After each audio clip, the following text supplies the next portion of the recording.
Overtaking vulnerable road users puts a lot of people's heads into a spin. The rules can feel quite complicated. Pressure from behind, sheep mentality, all leading to rushed decisions. Many people simply copy what the car in front has done, leading to some, quite frankly, very dangerous overtakes. I have covered bad overtakes before, and that video is linked in the description. Today's a little bit different, slightly different angle, what we can do and how we can help to avoid ourselves getting penalty points, fines, and far more importantly, how we can avoid seriously injuring and potentially killing vulnerable road users. Right at the end, I will show you a real life cycling event that I drove through and why it became so important that I actually followed the advice that I give you in this video. And if I hadn't, how it could have seriously gone wrong, but also could have been pretty embarrassing for me. My name's James, I'm ex-army, ex-trucker turned DVSA approved driving instructor. I spend my days teaching learners and collecting real dashcam footage to help you improve your driving and give those of you that are safe drivers a place where you can sit,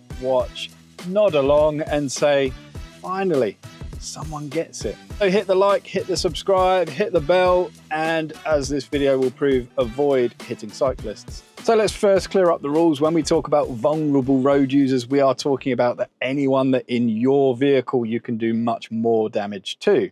So off the top of our head, we've got horse riders, cyclists, mobility scooters, motorbike riders, and pedestrians. Rule H1 in the highway code makes this very clear. The more damage you can cause, the bigger responsibility that you have to reduce the danger. Honestly, that's just common sense. Now, Rule 163 gives us the official guidance for overtaking cyclists, pedestrians, and horse riders. When we talk about cyclists, we are talking a minimum of 1.5 meters clearance when going at speeds less than 30 miles an hour.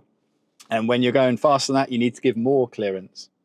And the highway code also makes it very clear that if you can't give these clearances, you should hold back and not overtake. Here, Poppy is showing you roughly 1.5 meters clearance, and Rosie is showing you roughly 2 meters of clearance.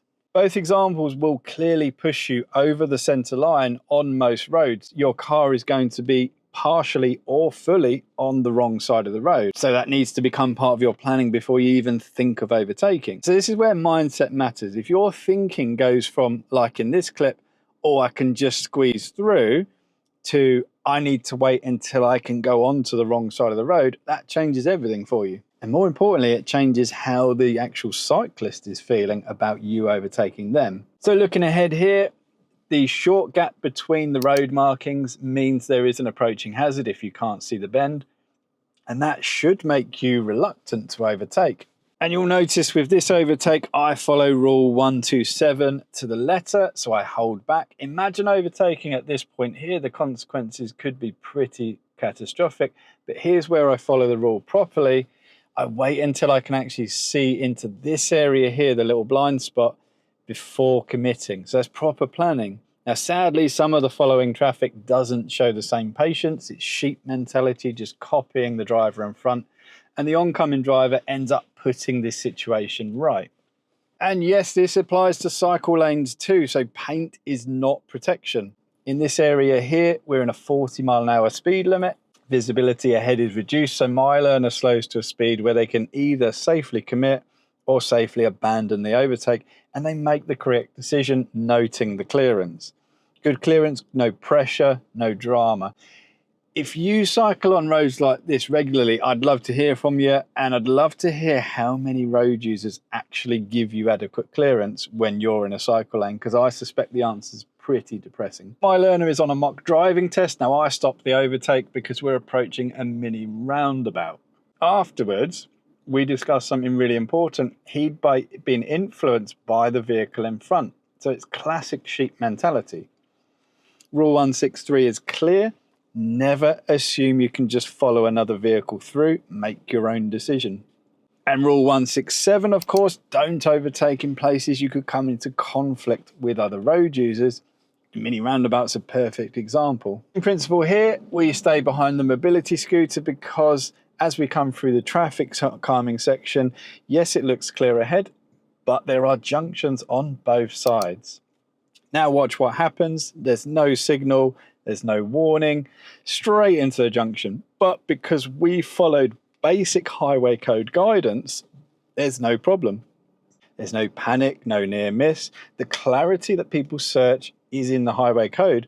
It's just a case of applying it. A road marking should remove any doubt of overtaking. In some cases, it actually seems to encourage people, and actually confusion could be the part of the reason. Honestly, I'd love to know how many drivers that have passed their driving test could correctly recite the overtaking rules when faced with changes in road markings. So let's simplify it. When there are double lines in the middle of the road, you need to pay attention to the one that is nearest to you. If it's solid, you're looking at rule 129, which you must not cross or straddle the line unless you are entering adjoining premises, taking a turn, or overtaking a slow-moving bicycle, horse rider, or highway maintenance vehicle, and they must be traveling at no more than 10 miles per hour. Yes, it's wordy, I understand that, but the bottom line is you should not be overtaking very much on a solid white line. Now we'll talk hatch markings, so rule 130. This covers the areas of diagonal lines or chevrons. Contrary to what a lot of people believe, it's not the inside bit that matters, the lines or the chevrons, it's the border that matters.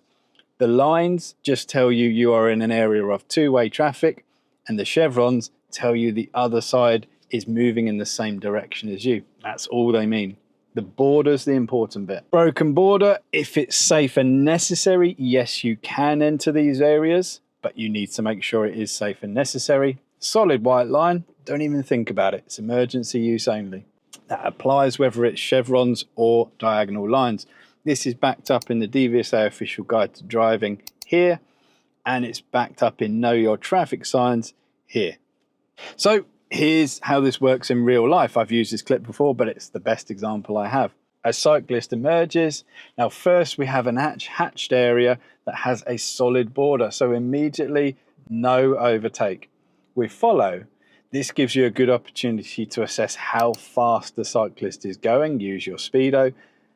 If they're under 10 on this section here, legally, yes, you could overtake as long as you can do it before you reach those hatch markings.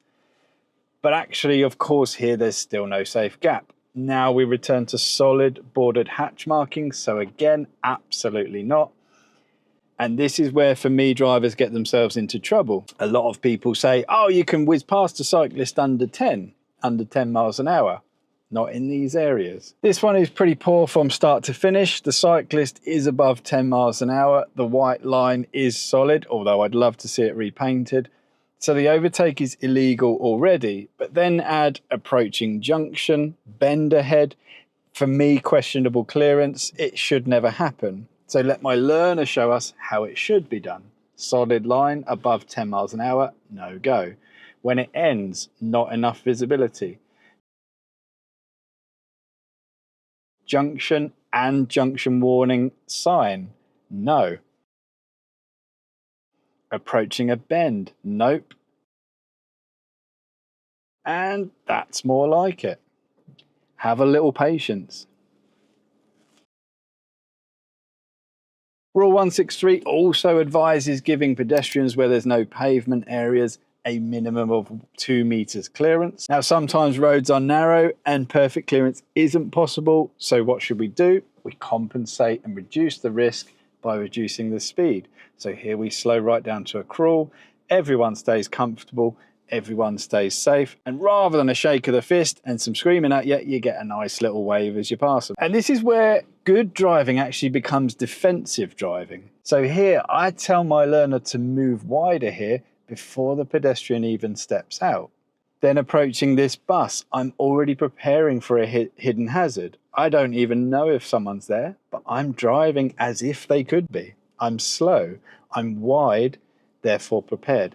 And yes, thankfully this schoolgirl doesn't run out, but if they did, I'm already taking measures to prevent that becoming something it doesn't need to be. Years ago, I've used this example before, but a schoolgirl was hit in Banham. It was a hit and run. And think of the clearance, or lack of, and the use of speed that driver was probably passing that bus in. Won't have been what I'm doing here. Prevention is always better than cure. Now, for the cyclist event, So my first clue was this: he's got a professional cycling kit and it was a bank holiday. So at that point, I did suspect there'd be a large potential organised ride ahead. By the time I see the second cyclist, I know exactly what's happened. Now this section here, the hatched area, can be entered because the border is broken from this side, but the solid white line cannot be crossed or straddled, so this is illegal. So I wait exactly as I should. Then once clear, cyclist 2, all good, clearance and visibility. Cyclist 3 and 4 are going to be all good passes. And cyclist 5, all good. This BMW though, for me, not enough clearance. I think this pushes me left. And cyclist 6, I'd love to see some road markings repainted, but no problem. Cyclist 7, both the coach driver and I correctly hold back because the clearance simply isn't there. Simple.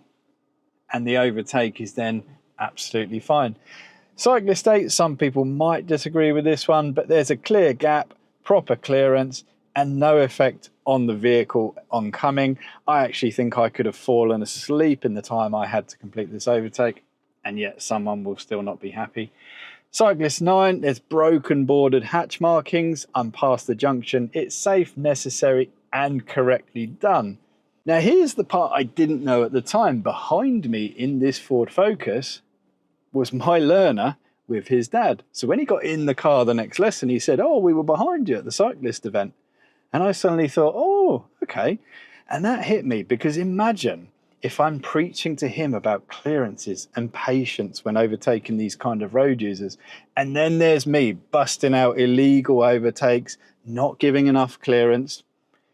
Wouldn't that have been embarrassing? That's the thing with driving. People copy what they see. So driving instructors, as I've said before, we need to be setting the standard. Now, not to pick on him, but I did feel one overtake, I didn't particularly think there was enough clearance given from my learner's dad. So it's this one here. Now, this is interesting for me. I'd love to know why they didn't push on to the wrong side. I think it's because perhaps they don't understand the markings enough and think that you really can't drive in that area. Interesting, but if you watch the following white vehicle, they give much more clearance. That's much more acceptable to the cyclist. You're way above 30 miles an hour, so that's not enough clearance for me. So to sum up, minimum 1.5 meters at 30 miles and under, more when you're faster, and this is going to, on most roads, put you on the wrong side. Solid white line, don't even think about it if the cyclist is above 10 miles an hour, and if there's hatch markings involved with that solid white line, you absolutely must not do it. Avoid overtaking near junctions, bends, brows of hills, anywhere where visibility is compromised. Do that consistently, you're not going to go far wrong.